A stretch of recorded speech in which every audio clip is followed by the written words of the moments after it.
اور یوسف کے بھائی کنعان سے مصر میں غلہ خریدنے کے لیے آئے تو یوسف کے پاس گئے، تو یوسف نے ان کو پہچان لیا اور وہ ان کو نہ پہچان سکے۔ اور جب یوسف نے ان کے لیے ان کا سامان تیار کر دیا تو کہا کہ پھر آنا تو جو باپ کی طرف سے تمہارا ایک اور بھائی ہے اسے بھی میرے پاس لیتے آنا۔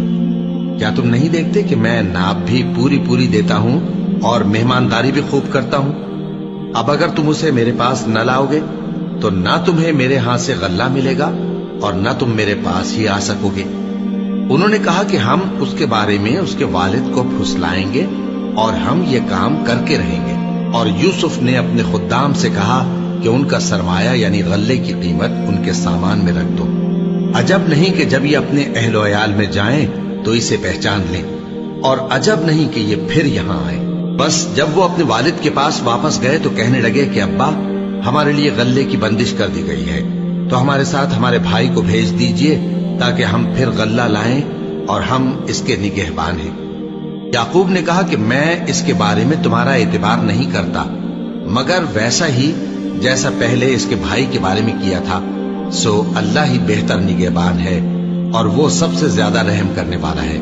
اور جب انہوں نے اپنا اسباب کھولا تو دیکھا کہ ان کا سرمایہ واپس کر دیا گیا ہے۔ کہنے لگے، ابا، ہمیں اور کیا چاہیے؟ دیکھیے یہ ہماری پونجی بھی ہمیں واپس کر دی گئی ہے، اور ہم اپنے اہل و عیال کے لیے پھر غلہ لائیں گے اور اپنے بھائی کی نگہبانی کریں گے، اور ایک بار شتر زیادہ لائیں گے کہ یہ غلہ جو ہم لائے ہیں تھوڑا ہے۔ یعقوب نے کہا کہ جب تک تم اللہ کا عہد نہ دو کہ اس کو میرے پاس صحیح و سالم لے آؤ گے، میں اسے ہرگز تمہارے ساتھ نہیں بھیجنے کا، مگر یہ کہ تم گھیر لیے جاؤ یعنی بے بس ہو جاؤ تو مجبوری ہے۔ پس جب انہوں نے والد کو اپنا قول دیا تو یعقوب نے کہا کہ جو قول و قرار ہم کر رہے ہیں اس کا اللہ ضامن ہے، اور فرمایا کہ اے میرے بیٹو، ایک ہی دروازے سے داخل نہ ہونا بلکہ جدا جدا دروازوں سے داخل ہونا، اور میں اللہ کی تقدیر کو تو تم سے روک نہیں سکتا۔ بے شک حکم اللہ ہی کا ہے، میں اسی پر بھروسہ رکھتا ہوں، اور اہل توکل کو اسی پر بھروسہ رکھنا چاہیے۔ اور جب وہ ان مقامات سے داخل ہوئے جہاں جہاں سے داخل ہونے کے لیے ان کے والد نے ان سے کہا تھا، تو وہ تدبیر اللہ کے حکم کو ذرا بھی ٹال نہیں سکتی تھی۔ ہاں، وہ یعقوب کے دل کی خواہش تھی جو انہوں نے پوری کی تھی، اور بے شک وہ صاحب علم تھے کیونکہ ہم نے ان کو علم سکھایا تھا، لیکن اکثر لوگ نہیں جانتے۔ اور جب وہ لوگ یوسف کے پاس پہنچے تو یوسف نے اپنے حقیقی بھائی کو اپنے پاس جگہ دی اور کہا کہ میں تمہارا بھائی ہوں، تو جو سلوک یہ ہمارے ساتھ کرتے رہے ہیں اس پر افسوس نہ کرنا۔ پھر جب ان کا اسباب تیار کر دیا تو اپنے بھائی کے تھیلے میں آپ خورا رکھ دیا۔ پھر جب وہ آبادی سے باہر نکل گئے تو ایک پکارنے والے نے آواز دی کہ قافلے والو، تم تو چور ہو۔ وہ ان کی طرف متوجہ ہو کر کہنے لگے کہ تمہاری کیا چیز کھوئی گئی ہے؟